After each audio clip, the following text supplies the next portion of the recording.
Hey guys, this is Chris Blanks with Paragon Inspection. Today I'm on an inspection of a relatively new home. I think it's about 6 or 7 years old, and just want to share with you some of the things that we're looking for in regards to plumbing.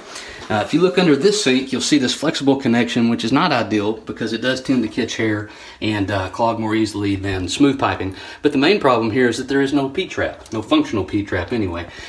So that's definitely not recommended or preferred. Now we're going to go into the kitchen sink where we have a similar arrangement with more of this type of flexible fittings. So you'll see here we have some more of the same. We have a P-trap that is not it's not level, it's not functioning properly, and some of these hoses are actually kinked off. So this is something that definitely needs to be corrected before ownership of this home transfers, if they elect to negotiate in that way.